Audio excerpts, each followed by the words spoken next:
Anthony Hartwig here with episode 3 of Coach's Corner with Nick Blanch of Poland Girls Basketball. Coach, thank you so much for taking the time on this wonderful Sunday afternoon to talk with us about the season. It's good. I'm glad to be here. The Browns aren't going to lose today, so we're good. We're in a good mood and we're ready to roll. And one of the things that we have to start off is we kind of recap the last couple of weeks since we've had you on last. The first NE8 loss of the season, you went down to Girard. It was a close game. 37-35 was the final score. Um, and we talked afterwards, kind of like the same thing of last year. You lost one NE8 game and you bounced back. And this time around, you lost one NE8 game to Girard and you bounced back after that. First, talk about the game. What kind of things did you see out of that game, and what kind of things led to the outcome? First of all, this is a very long season, and we have 4 months together. Somewhere around that time frame. Fall's not like that, and the spring isn't like that, and you're going to have your ups and downs, and that was just one of those nights where it wasn't falling. We were 1 for 11 from behind the arc. We missed 14 shots inside the paint, and we were 4 for 14 from the free throw line. And what are you going to do? And nothing to be upset about. I mean, sure, it stinks losing, but we've been very successful here, so we're not going to find a lot of people that feel bad for us. Nor do we want that. So, like I said, we just tell the girls, you learn from it. We're still in leading the pack, and we just got to take care of the business that we need to take care of the rest of the way, and we'll be fine. So one day at a time, and that's the mindset. Like if something doesn't go your way, you can't sit there and sulk and pout about it. At the end of the day, pick up the pieces and make the next day better, and that's kind of the approach we've been taking. In the losses you've had this season, it's we've talked about this too. You kind of bring out the best in a player. It's been like a one player wrecking show in the losses that you've had. Is there something to that, you think? Is that something that you have to work on as you go forward to try to adjust to a hot hand on the other side, or is it just one of those anomalies? Yeah, there's always things in hindsight that you wish you could do and you wish you would have done and all of those things. I get it, but Mhm. at the end of the day, kids are trying and we're doing the best that we can. We've had a lot of nice wins. We've had some setbacks, and you learn from that. But obviously, at the end of a game, I do obviously sit there just like every other coach does that cares, and you go back and you reflect, and you should have had maybe this defense in or call this offensive set or something along those Mhm. lines. But at the end of the day, like I said, we just couldn't get the shots to fall. Tip your hat to Girard. But as far as getting everybody's best shot, that's a credit to this program and the kids that have been here before these kids that have made it a noteworthy program. And people want to be able to say, "Hey, we beat you," and we beat that team, and that was, that's a credit, like I said, to these kids and the kids that have come before them. And like I said, we appreciate that. We want everybody's best shot. We know we're going to get it, and we're proud of that fact. So we gotta take everybody's best shot and keep on keeping on. Let's get back to the positives because you talk about the bounce back from your kids, and you had a game 2 days after that on a Saturday against a very good United team that had a more length than you, and you were able to come out and get a win over United.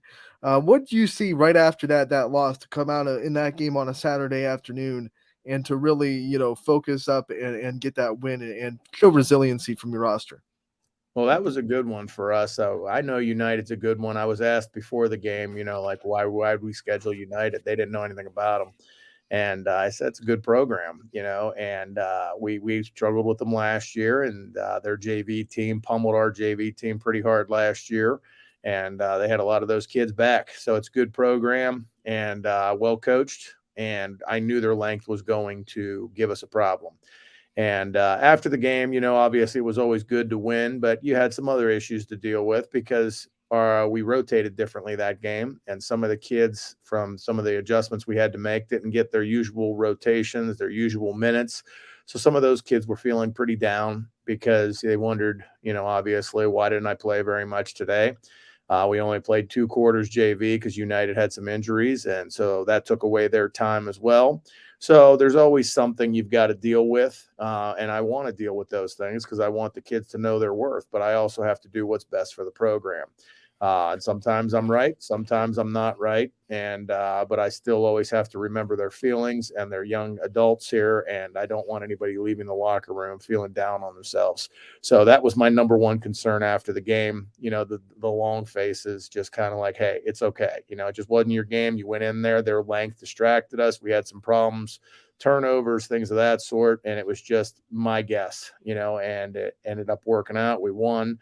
But sometimes you win and you still don't feel that great. Now, obviously, you want to play everybody and keep things as normal as possible. But sometimes, especially going forward with some of the games we have coming up and tournament time, I mean, I don't know how realistic it is to be playing 9, 10 kids.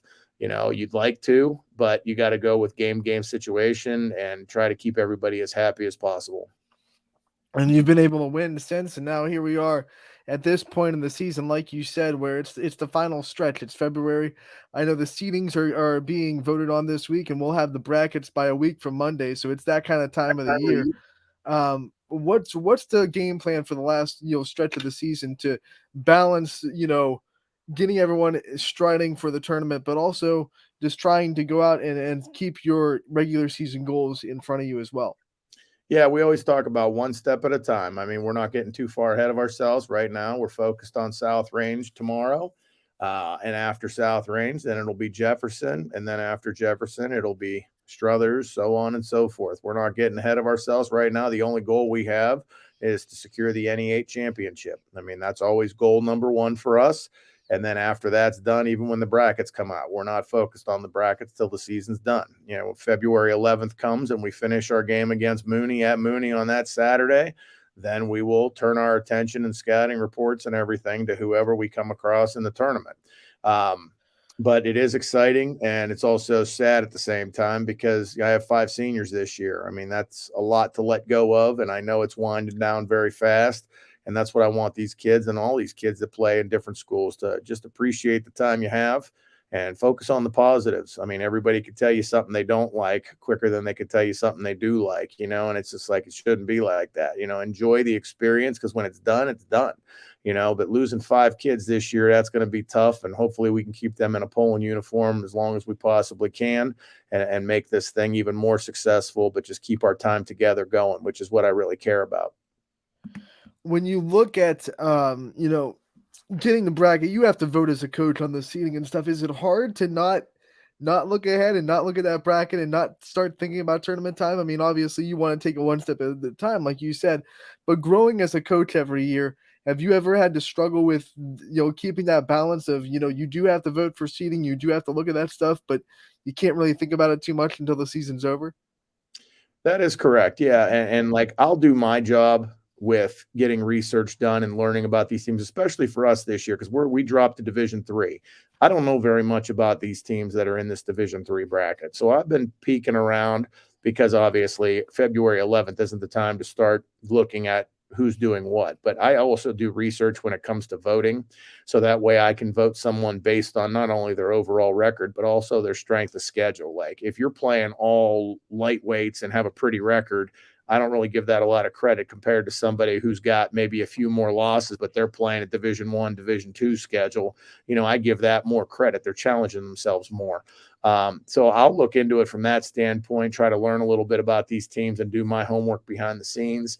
And then when the postseason gets here, I have a good basis of what we want to do and whoever we're going to play against. But yeah, it is a tough balance, and really it's more time consuming than anything, because not only are you prepping for the opponent coming up next, but now you've got to see the foreseeable future and who you might see and who what they do, and kind of start sprinkling those ideas in your practice plan, so you're not putting it in 2 days before you play that team. So it's a constant, screw around with your mind and what should I do and worrying about this and that. And any coach that cares is going through the same thing. With the evolution of now there's RPIs out and everything, there's been talk of seeding basketball like you do for football and just letting the computer algorithm do it. As a coach, would you like that, to not have to worry about voting in this part of the season? Or are you still liking the fact that you can go and look at these teams and do your research and vote on the seeds that are going to be in your bracket, and having that control over, or at least your part of control over what teams end up where? To me, it really doesn't matter, but the it's done more fair because it's done along the lines of what I was just talking to you about: strength of schedule, overall record, and who's really challenging themselves and who's playing a fluff schedule just to get wins. Because some coaches do their research, a lot of coaches do not. They just kind of do overall record and just here, okay, they got a better record, so they must be this seed and that seed, and then you look at them, you're like, what the heck? And then you got teams that just vote you lower. So because they don't like you or, whatever the coaching things may be. And at least when you have to vote, you've got to look them dead in the eye as you're doing it. You know what I mean? So it's like, all right, if you're going to vote me as the number 5 seed and I've got this record and everyone else voted me 1 or 2, just saying hypothetically, it's a little bit easier to do from behind a screen than having to sit right in the same room like we do now and have to do that. So that's always interesting to see the coaches that don't like each other when they don't vote for each other in the proper fashion, and then they try and justify it. I've always enjoyed those little what do you want to call those little riffraffs between coaches, because we do have some of that. But overall, whatever's best. I mean, the RPI, Joe Itel, all that stuff, the Martin RPI, it works. So whatever, just give us an opponent, give us enough time to get a scouting report on it, and I'm good with it. And at least that way, like I said, it'll be done professionally. You won't have any drama, and it is what it is. If you don't like your ranking based on your record, then get a stronger schedule the following year. I mean, there's no cheat in the system. So you're still, everybody gets in, and you just got to be better than your opponent that day. So that's the bottom line with all that. All right, to keep up with your theme of one game at a time, we are going to just stick with the next game on your schedule, and we're going to ask you to preview this one. South Range comes to town to Poland tomorrow. Not the same matchup that we always see with South Range Poland. It's not a battle for first place, but still going to be an old school rivalry. You know them, they know you. Preview this matchup second time around, what you've seen from South Range over the season, maybe some differences between the first time you played them and now, and what do you think some obstacles that they kind of are going to put on you guys? Well, they're always well coached. I mean, everybody knows Fischel and I are friends, but that all aside, I mean, I know he believes in his kids. He's very positive about it. I think that's the reason I like him so much, is because he definitely, even when they're in a rut, he always is positive. I know we can do this. I just got to get them to believe it, and I've always respected that about him. Emma Cunningham, she's a great gamer. I mean, she can change a game by herself. You got a couple other girls obviously out there that they're going to spot up, make some shots. So, we have to worry about them. He's sprinkling in different defenses now. We've noticed he's gone a little zone the past couple weeks, mixing that in, some different things, his diamond press and things of that sort. But like I said, at this point of the game, every coach has seen every defense, every press. It's just a matter of, can you make shots that night and execute or not? But I always enjoy the rivalry. It's a hard fought game, but it's a clean game. There's no dirty plays or any of that stuff. And also getting together with Coach Fish, being able to have some time, talk, and enjoy each other, and just have that conversation and have a good conversation with one another. And like I said, we're always cheering for each other's team. And he's got a lot of good kids over there. And like I said, it's always going to be a good battle, and I'm just excited for it. I was doing some research for not this coach's corner, but the game on Monday and the games going ahead in the NE8, and I realized that although you have lost 3 NE8 games since the start of the NE8 conference, they've all been on the road. You've never lost at home. I'll knock on wood just for you, just for that. Thanks for that. But do you think? I mean, how much do you stock into home court advantage? Do you think there's really something to that you've been able to protect the home floor in the NE8 play, or do you think that the times that you've lost on the road, that team could have easily beaten you at home? It was just kind of it's where the dice rolled. Yeah, it's a little bit of both. We're comfortable at home. These are our hoops. This is what we practice on, just like every other team. I mean, we spend the most time in our gym. But yeah, there is a little bit of something about playing on your home floor. I mean, you want to defend your land, like the old Cavs saying, defend the land. We use that one for a year or two. I mean, and that's what we believe in here. You're on your home floor, but anything could happen. I mean, the Struthers game could have gone either way. We make 2 free throws at the end and we win, but very easily could have lost that game as well. I mean, it is what it is. I mean, it's every day is a new adventure. And that's why I said I don't lose my mind when one day doesn't go our way, as long as we're trying our best. Attitude and effort is all I care about. That's all I've ever cared about. If the girls have good attitudes and they're trying their best, they won't hear anything from me. It's when the attitudes stink or the effort stinks. That's all. I mean, if you're going to show up, and you need to be ready. I mean, that's on you, and that's part of being an adult as well. Like when you go out into the real world, it's time to go to work. You got to show up and do your job, and that's what sports can teach you here, working with other people and doing your part to make it a success. And as long as we're doing those two things with the attitude and effort, I'm good with whatever happens. And hopefully we can keep it rolling, and you didn't just screw us up with your little jinx over there. I knocked. All right. It's okay. That absolves me of any kind of responsibility as far as I'm Probably got your concerned. South Range your shorts on, and No, half and half, coach. I know you're. Before we let you go, I always like to do these coach's corners. I always like to give you a chance to highlight some of your players. I know we do this at the end of every coach's corner. I want to start with Ariana Daniels because she has really hit a basketball stride. We talked about it before. Coming off that long soccer season, is hard to just bounce right into basketball. But you look at her the last couple of weeks, especially, just really hitting her stride in basketball. What's that mean for this program heading into tournament time, having one of the most athletic players on the floor also hitting right into her basketball stride and basketball shape? I love Ariana. She's awesome. She is. I just had a conversation with her today about that. I remember meeting her for the first time, and her mom and her dad, and we were talking and getting to know her when she first came over to Poland, and here we are senior year, and now she's going off to Slippery Rock to play college soccer. But the most important thing about Ariana, she is a kind soul, and she is as selfless as they come. I mean, that girl has such a kind heart and always wants to help out others, and is just the best teammate in the world. Always positive, always encouraging. And when she has a bad day, you'd never know it because she does the best to just put a smile on her face and go on with her day. And there's things over the years that have gone, and she may could have been playing this a little bit more. That never complains, just whatever you need, coach. And that's her mindset. And as a coach, I genuinely appreciate that. She just wants success for the team. Of course, everybody always wants more for themselves. That's just natural, but she's never let that leak out, and affect her mindset or her mood. And she's here for the team, and we're going to enjoy this last month and a half that we have together and make the most of it. But she will always be a part of my life. I just absolutely adore the kid, and I'm so glad that she chose Poland to come to for high school. All right, let's bring up Mary Brandt, because one of the things that I admire about watching Mary play is realizing that she's not a senior yet and seeing the leadership that she's developed into. What's it mean to have a junior develop all these leadership abilities, and knowing that next year when she's a senior and you're going to put even more responsibilities on her as a senior and as one of those senior leaders, there's not going to be any kind of learning curve because she's been doing it. She's been leading this team for quite some time. What kind of a blessing is it to have a player like that as a coach? Yeah, Mary Brandt, I've always said she's one of those players that's made me a better coach.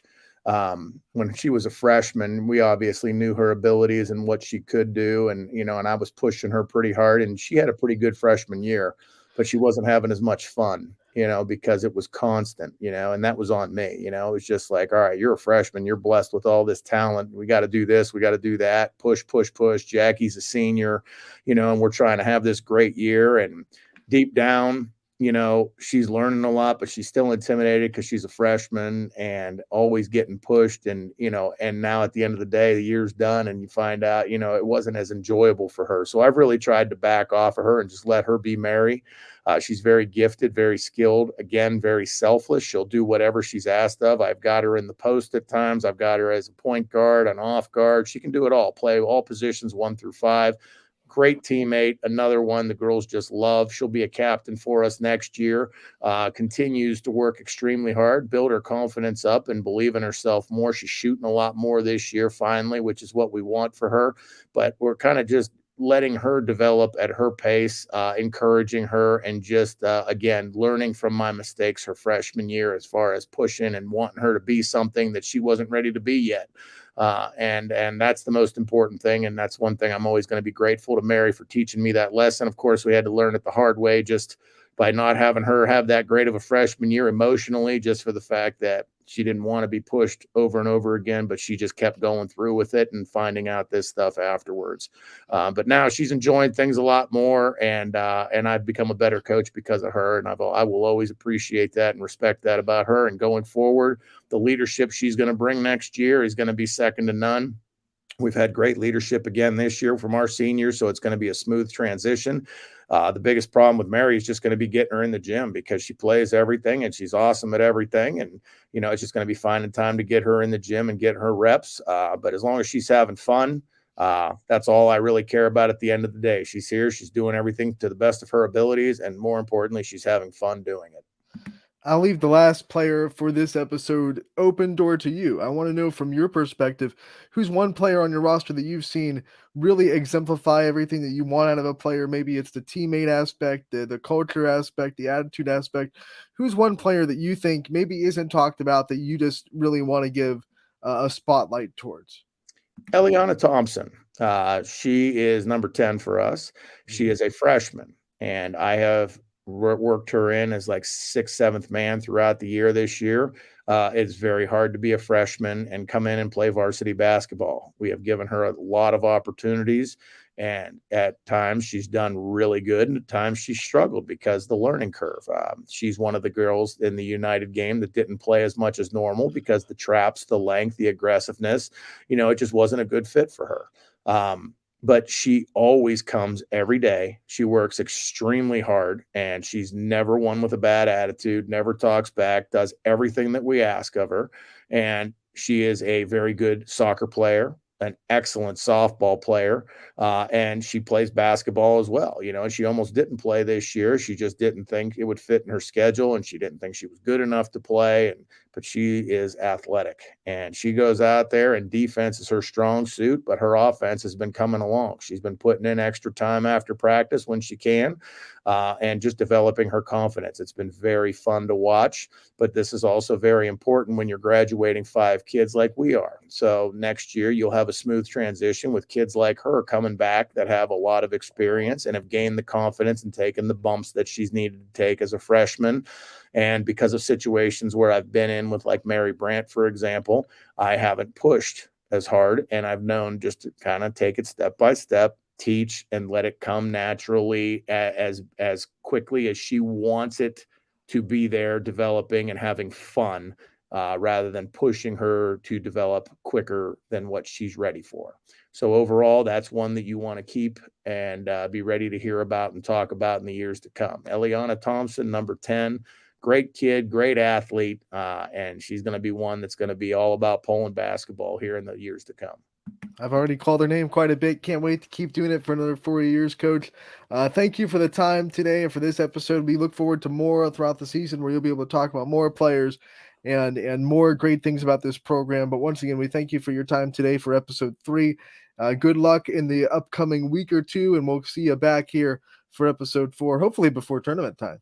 Absolutely. Thank you for your time, Anthony. We appreciate it.